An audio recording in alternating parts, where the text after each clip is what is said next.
Publicitario. La democracia nos permite opinar con libertad. Defenderla es nuestra responsabilidad. Seguimos presentando la revista informativa Democracia. 927. Y en esta mesa de diálogo del viernes 30 de octubre ya están con nosotros la doctora Carmen Corral, que en este caso es en representación de la Universidad San Francisco, y el matemático Alejandro Araujo de la Escuela Politécnica. Son 4 de los profesionales que en principio estaban trabajando en un proyecto con las comisiones, pero que ahora lo han, lo reviven para presentarlo nuevamente a discusión, decíamos antes de iniciar este diálogo, a discusión del país. Y hay cosas que hay que tratarlas, que pueden asustar en algunos casos, y otras que puede ser el instrumento para que el gobierno pueda hacer adicionalmente otras. Al darles la bienvenida, le pido a la doctora Corral que nos plantee, un esquema de lo que ustedes creen que debería ser este proyecto de seguridad social que podría regirnos y que podría a lo mejor incluso salvar los conflictos que tiene este momento la seguridad social. Bienvenida, buenos días.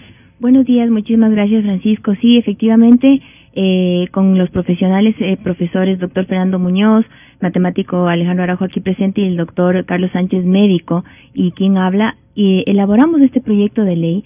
Lo concluimos en el año 2010 a propósito de que se formaron estas comisiones jurídicas.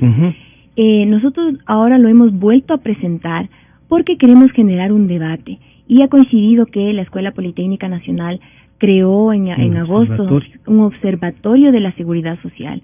Entonces el señor rector, con toda la gentileza y visión de país, ha propuesto justamente esta presentación para generar el debate que tanto necesitamos los ecuatorianos sobre este tema tan importante que es la seguridad social. Coincide, Francisco, justamente con la emisión de la Constitución, que fue el 20 de octubre del 2008. Estamos a 30 de octubre del 2015 y no tenemos una ley de seguridad social que implemente el seguro universal obligatorio que fue propuesto por este gobierno. Entonces esto llama mucho la atención, y por eso es que hemos decidido plantear públicamente este proyecto que trae cosas y propuestas muy importantes, obviamente sobre la base constitucional y técnica actuarial, porque es la base para una viabilidad y la sostenibilidad. Es una especie de transparentar las cuentas que tiene el Seguro Social. Exactamente, de transparentar las cuentas y decir lo que hay que decir, ¿no? Porque obviamente si es que no se habla con números en seguridad social y se tiene miedo de lanzar las propuestas, obviamente no podemos llegar a ningún lado y no podemos solucionar los graves problemas que aquejan a la seguridad social en este país. Al saludar al matemático Alejandro Araujo, le diría entonces, gracias por venir a compartir esto. Las motivaciones de la Politécnica Nacional para crear este observatorio de la seguridad social, primero, y si usted ha avanzado ya en temas, usted decía, no soy actuarial, pero es matemático y estadístico. ¿Cómo ha avanzado en estos términos? Y esta urgencia, o no necesariamente puede ser urgencia, de tratar una nueva ley. Bienvenido, buenos días. Buenos días, Francisco, muchas gracias por la invitación. Buenos días a toda la audiencia de esta prestigiosa radio.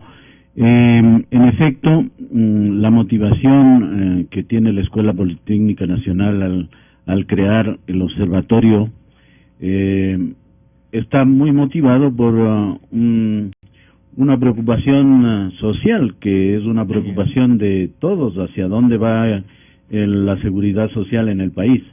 En la Constitución, como decía la doctora Carmen Corral, se expresan muchísimos derechos, muchísimos beneficios, muchísimas prestaciones que debería dar la seguridad social, pero todavía no se ha logrado plasmar en una ley. Entonces, nuestro trabajo, que se constituyó por una resolución del presidente economista Rafael Correa, fue trabajando durante mucho tiempo y produjo este proyecto de ley. nos gustó saber que no está desactualizado, sino que los principios constitucionales, todas las cuestiones están plasmadas en este proyecto y pueden ser un excelente insumo para nuestros legisladores, para que lo tomen en consideración. Ahora, volviendo al tema de la Politécnica, pues la Politécnica, considerando que es un tema de preocupación no solamente de la universidad como tal, una preocupación académica, sino de toda la ciudadanía, y dado que en la Ley Orgánica del Consejo de Participación Ciudadana se establece la creación de observatorios en el artículo 79, que están constituidos por grupos de personas u organizaciones ciudadanas que no tienen conflicto de intereses con el objeto observado y tienen como objeto elaborar diagnósticos, informes, reportes, criterios técnicos, en este caso, con el objeto de impulsar, evaluar y vigilar el cumplimiento de las políticas públicas. Claro. O sea, además de que cumple la ley, es un aporte académico, es un aporte, ¿no? Que ya es bueno. Como que están soplando vientos distintos, lamentablemente a los 9 años, pero vientos así como que también hay un despertar de la academia para proponer cosas. Sí, a mí me parece muy importante lo que ha realizado la universidad, como se suele decir ahora, desde el punto de vista de la academia, independientemente de nuestras posiciones políticas. Aquí lo que ha primado seriamente es la cuestión técnica, la cuestión de una organización, de un sistema nacional de seguridad que sea consistente, que sea que cumpla, digamos, con todos los mandatos constitucionales de una manera orgánica, funcional, muy buena, digamos. Para eso también la contribución del doctor Fernando Muñoz, y en la parte de salud, que es clave, alguien conocedor de la cuestión de salud y de seguridad en salud, el doctor trabajó muchos años Sánchez, también en el Seguro Social, ¿no? Director médico social del Seguro Social, sí, sí. Primero yo debo decir, sí nos da esta apreciación de que es bueno que la academia esté en esto, saludar lo de la Politécnica, pero además saludar la contribución personal de cada uno de ustedes en este tema. Entonces ahora sí ya pasemos a una de las propuestas. Primero, si quisiera que haga una apreciación de cuánto significa el retiro del 40% que subsidio, se ha dicho, a la seguridad social, que debería un poco, con todos los ingresos, debería garantizarnos la oferta para volvernos en el mercado, pero además de ese 40%, este 40% podría ser eliminado con 5 años más de aportaciones, o está dividido. Esa parte le voy a ceder a Alejandro, obviamente, pero sí quisiera hacer entonces una introducción de cómo está el proyecto. Cómo está el proyecto, exacto. Se recoge en el proyecto 5 regímenes de seguridad social apegado a la Constitución: el régimen general contributivo, que es todas aquellas personas que perciben ingresos; el régimen especial del Seguro Social Campesino, que obviamente se mantiene como un régimen especial administrado por el IES; los regímenes especiales de la Fuerza Pública, ISTA, ISPOL; el régimen especial subsidiado, que es muy importante. ¿Y el especial, de la Fuerza Pública pasarían nuevamente al IES o...? No. Ellos mantienen su autonomía. Exacto. El régimen especial subsidiado, que es, digamos, el aporte de esta ley como un nuevo régimen; y el especial voluntario del migrante, que también lo trae la Constitución también como un nuevo régimen. Sobre todo el especial subsidiado es el planteamiento nuevo de la ley, porque nosotros recogemos lo que dice la Constitución. Eso, sí. Son todas aquellas personas que no tienen ingresos. ¿Las amas de casa? Están las amas de casa. Porque la Constitución dice que las amas de casa, los discapacitados, las personas con enfermedades catastróficas, una serie de beneficiarios que no perciben ingresos, están financiados por el Estado. Es decir, yo he sostenido esto en otras ocasiones, el régimen actual, que ya lo están implementando, no está de acuerdo con la Constitución, porque la Constitución claramente, inconstitucional lo que se está haciendo. a mi modo de ver es, porque yo lo he dicho, simplemente hay que leer la Constitución. Las damas de casa están dentro del régimen especial subsidiado, y lo que se propone, y que ya lo va a explicar Alejandro con números, es que el 40% se mantenga para los afiliados hasta el 2010. Y hasta el 2000. Que estaban afiliados hasta el 2010 y que tienen un número de años ya aportados a la seguridad social. Claro. Porque para ellos no se les puede eliminar, porque estaba así constituida estaba así la conformado ley. el financiamiento, Claro. por supuesto. Ellos han aportado solamente para cubrir el 60% de sus pensiones. Y para los nuevos afiliados hay un incremento entonces de aportes. Sí, bueno, hay una redistribución de aportes, eso es muy importante. Se vuelve el fondo de reserva a aportar a la seguridad social, porque el concepto de fondo de reserva para que constituya un fondo que pueda generar reserva recursos. Y además se le redistribuye para poder financiar y refinanciar las prestaciones como la de salud que están en déficit. Claro. Entonces el 40% que antes, o sea, que digamos que a partir de la ley tiene que cubrir a los afiliados antiguos, y a los nuevos ellos van a financiar sus propias prestaciones. Pero ese 40% que se va a redireccionar va a financiar el régimen especial subsidiado. De los que ya estamos en este momento. No, el régimen especial subsidiado. O sea, ese 40% que ya después a los nuevos afiliados no va a tener que pagar, los va a direccionar a los que no tienen ingresos. Y ahí nace la jubilación universal para los que menos tienen. Y también es muy importante el tema de la progresividad, porque la Constitución dice jubilación universal, es decir, todos los ecuatorianos tienen que estar, pero la Constitución permite que poco a poco se vayan incorporando. Entonces la propuesta en el proyecto es que primero se incorporen los quintiles más pobres para que puedan incorporarse al sistema, y luego para que tengan una garantía sobre todo de jubilación, exacto, de vejez, y poco a poco se van a ir incorporando en el sistema progresivamente de acuerdo a una planificación, etcétera. Eso me gustaría dejar planteado como primer punto para que Alejandro pueda explicar los números, porque es muy importante el tema actuarial, sobre todo el déficit y el impacto que ha causado la eliminación del 40%. El 40%. Entonces, Alejandro, entonces yo lo que le pediría es, aquí tiene el régimen especial del Seguro Social Campesino, pero además esta nueva figura que ustedes la plantean como régimen especial subsidiado. ¿No está el régimen campesino en el mismo subsidiado? No, en realidad debe ser tomado con otro. Es otro, es distinto. Es distinto. Entonces, Alejandro, ¿cómo estaría matemáticamente sostenida esta propuesta? Ya, perfecto. Debo mencionar primero que esta propuesta de Ley Orgánica de Seguridad Social, elaborada desde la academia, desde la universidad, fue elaborada de manera que sea autofinanciada para la población que se afile a partir del año 2010. Es decir, que sus aportes sean los necesarios y suficientes para cubrir todas las prestaciones o beneficios que se expresan en el proyecto y en la Constitución. Se ha considerado además que sea subsidiado por el Estado para toda la población que se afilió al IES antes del año 2010. Que están afiliados. Exacto. O que ya, bueno, ya los jubilados están recibiendo, pero que son los los futuros jubilados hasta el 2010. Entonces, lo que nosotros presentamos asumía, porque todavía había ese aporte del Estado correspondiente al 40% del valor de las pensiones que se están pagando. Pero de pasar el proyecto restituirían eso.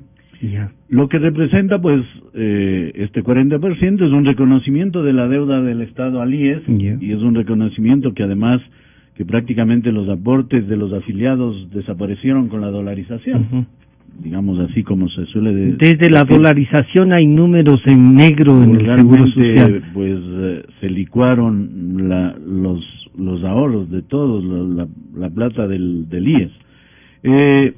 Bueno, yo creo que el problema del IES está incluso, viene apareciendo un poco antes de la dolarización, ¿no?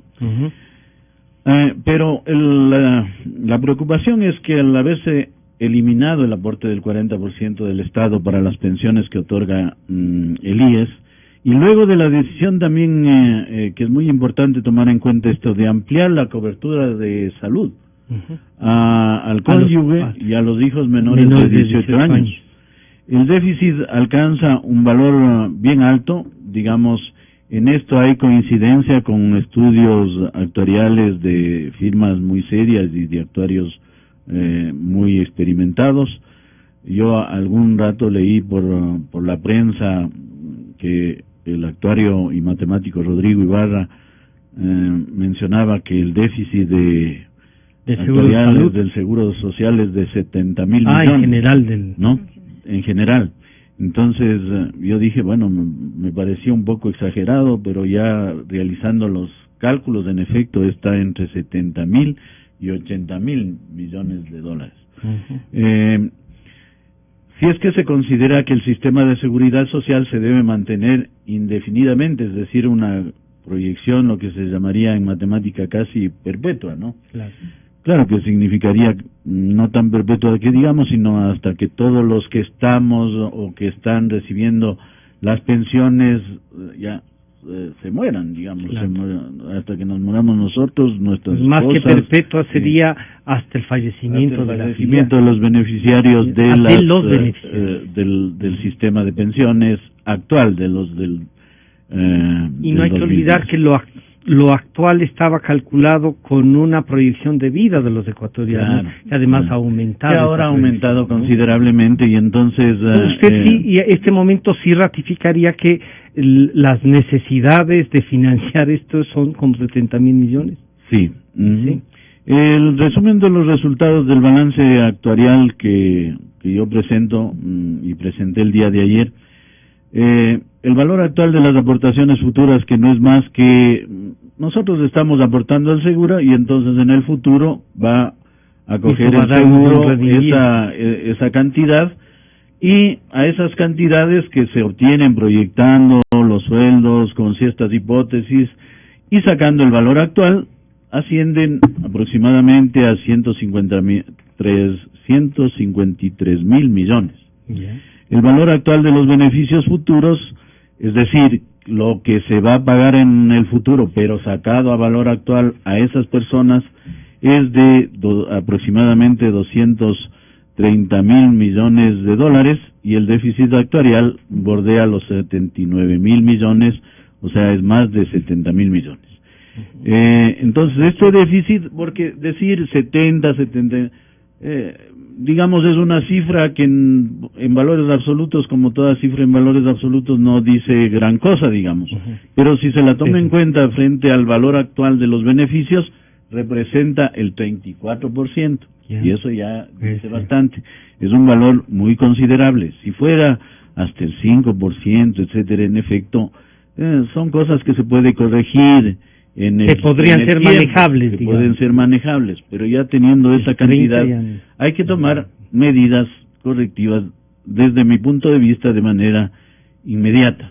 Entonces, frente a este déficit, este enorme déficit del 34%, como ya se mencionó, por la ampliación de la atención de salud, sin un incremento en la aportación de salud, y principalmente por la eliminación del aporte por parte del Estado del 40% de las pensiones, se debe tomar medidas. Y con este propósito el proyecto plantea lo siguiente. Primero, aumentar de 60 a 65 años de edad la jubilación. Cosa que en la ley mismo del 2010 ya tenía se dice, del 2001, perdón, se dice en uno de los artículos que esta edad siempre tiene que ser revisada. Tiene que ser revisada y es más, dicen cada 5 años. Claro que esa revisión puede decir queda todavía en 60, viendo la esperanza de vida, pero no solamente la esperanza de vida al nacer, sino es la esperanza de vida de las personas del momento en que se jubilan. Del momento que se jubilen. Y ahora ha aumentado bastante. Entonces, la primera recomendación es aumentar de 60 a 65 años de edad, lo que permite bajar el déficit de 79,000 millones en un 35%, ¿no? Se plantea aumentar también en 3,26 el porcentaje de aporte del seguro de salud, del 5,71 al 8,97. ¿Manteniendo los mismos aportes actuales o variando también el aporte actual que es 21. Eso viene del fondo de reserva, para Ya. salud viene del fondo de reserva. Más bien de ahí. Y se vuelve Ya. la aportación del fondo de reserva, pero sí hay unos pequeños aumentos. Sí, repartido este aumento de 3,26 casi en partes iguales entre un aporte personal y patronal. Eso es lo que propone. Ya. Lo que permite esta medida también reducir el déficit en un 30%. Entonces Estamos resulta hablando que del todavía 60, hay un 35% que no se financia. Bueno, que habría que sacar el 35% del 34% que hablé hace un rato, ¿no? Ya el déficit se baja considerablemente, a la tercera parte, digamos, ¿no es cierto? ¿Quiere Pero llegar usted al 5%? Lo que quiero entonces? llegar es a que no se puede eliminar entonces el Ya, 40% de la población. se vuelve... Es imposible, en definitiva. Claro que es posible ahorita porque... pero Tiene ¿qué es lo que recursos. sucede? Porque Hay tiene reservas. recursos de las reservas. Pero si uno se va gastando las reservas, eso ya va de picada. Pero el señor Seamos presidente dice, realistas. bueno, pero ya les resolveremos eso cuando se No, presente. claro, eso Eso se sí, puede eso pensar se así, debe pero contar. no es lo técnico, ¿no es cierto? No es lo apropiado, no es lo recomendable. Y eso afecta directamente a las generaciones futuras. Ellas son las que se están afectando, las generaciones futuras, los jóvenes, porque obviamente las reservas se están comiendo en este momento. Los actuales jubilados están recibiendo el 100% de su pensión, a pesar de que solo financiaron el Una parte 60% claro. de la pensión. Entonces eso es lo grave, y eso es lo O sea, estamos pagándoles el 40%. correcto. El IES en este Ya. momento del fondo de pensiones está pagando el fondo, Ya. el 100% de su pensión sin haberla financiado. Ahora, sería interesante, Francisco, también revisar los otros temas los otros planteamientos. Por favor. Porque la Constitución, por ejemplo, plantea nuevas prestaciones. Entonces fue un reto el conceptualizar, por ejemplo, la prestación de cesantía versus la prestación de desempleo. Nosotros le hemos planteado a la cesantía como cuando el afiliado queda cesante y por lo y tanto además debe estar cesante 6 meses para retirar. no, ya la ¿No? cesantía queda como una digamos finalización de su vida laboral. Ya. La tiene derecho a su ahorro, a un ahorro de Pero un al porcentaje final, al final entonces. de su vida laboral cuando se jubila. Mientras que la prestación de desempleo sería cuando Es un se seguro, queda sí, involuntariamente sin su empleo o sus ingresos se reducen en un porcentaje significativo que no le permite subsistir. Entonces ahí se plantea una prestación adicional, de tipo sí, exacto de está parto. previsto. ¿Pero eso tendrá un costo o se usa el fondo de reserva? Todo eso tiene un costo Ya. y obviamente está redistribuido. Lo importante de este proyecto es que justamente se hace esta redistribución de los porcentajes y se financian estas prestaciones. La Constitución prevé la prestación de paternidad. Entonces la debatimos qué debería ser, etcétera. Se prevé un monto específico para el padre cuya esposa da a luz. Okay. También planteamos algo interesante que es que se reemplace la jubilación patronal por una prestación que le llamamos cesación patronal, es decir, ya todos los afiliados tendrían derecho a esta prestación, no solamente aquellos que tienen 25 años de trabajo ininterrumpidos en la empresa, exacto, sino que el trabajador que rota, pues cada empleador va aportando un 1% en una cuenta de ahorro y personal. así se evita de los de despidos, tener que despedir a los 24 y años. se elimina 6 esa meses. carga muy importante para los empleadores. Y además le fija una política exacto, salarial. le fija una política y entonces de todos los trabajadores se ven beneficiados por esta prestación. Entonces, así hay una combinación. Cesantía es una cuenta de ahorro personal administrada por el BIES, cesación patronal es una cuenta de ahorro personal administrada por el BIES. El fondo de reserva vuelve a ser a manejar el seguro social, en definitiva. El BIES, porque le BIES. planteamos como una cuenta Ya. también, cuyo porcentaje, el 50% puede ser retirado cada 5 años. Obviamente todo eso son propuestas, ¿no es cierto? Pero es importante, estas son... Pero que esto podría ayudar a consolidar los recursos y esta descripción que hacía exacto, el esta matemático descripción Araujo, que hacía ¿no? de los números. De cómo van a funcionar y cómo podría irse eliminando este déficit. Correcto, actual. la eliminación del déficit, como ha planteado Alejandro, es importantísima y Ya. los números son muy, muy importantes. Carmen, ¿qué más plantean ustedes antes de pedirle a Alejandro que nos sobre el seguro social de la policía y sobre la seguridad social de las Fuerzas Armadas? A ver, Se mantiene la autonomía del Instituto de Seguridad Social de las Fuerzas Armadas y del ISPOL, pero sí hacemos un planteamiento importante que es la creación de un Consejo Nacional de Seguridad Social, que sería el rector, exacto, que unifique las políticas.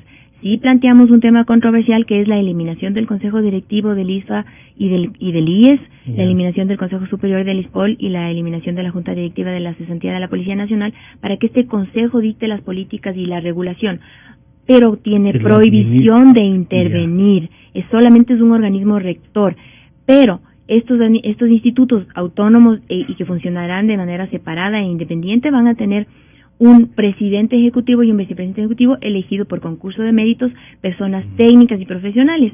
Esto me pueden decir, pero ¿cómo? Y entonces la policía, las Fuerzas Armadas, de la experiencia que yo tuve en la superintendencia de bancos, yo pude ver cómo generales brillantes de las Fuerzas Armadas y de la policía llegaban al ISA y al ISPOL, complicados, pero realmente carrera, ¿no? Es objeto de su carrera. O sea, en su carrera policial y militar no han estudiado seguridad social.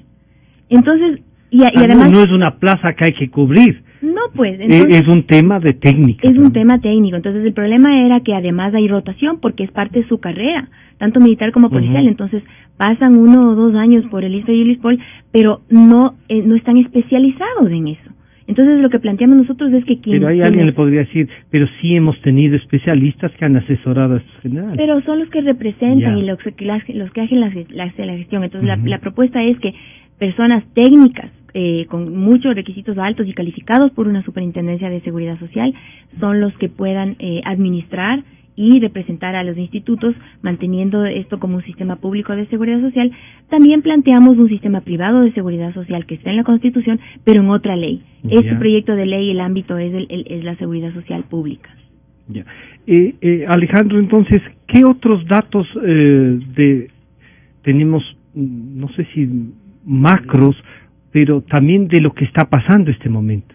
Sí, lo importante también quería mencionar de este proyecto es que cada uno de los seguros, independientemente también con estas medidas, sería redistribuido, ¿no? O sea, sin pensar se buscaría autofinanciamiento de cada uno de esos.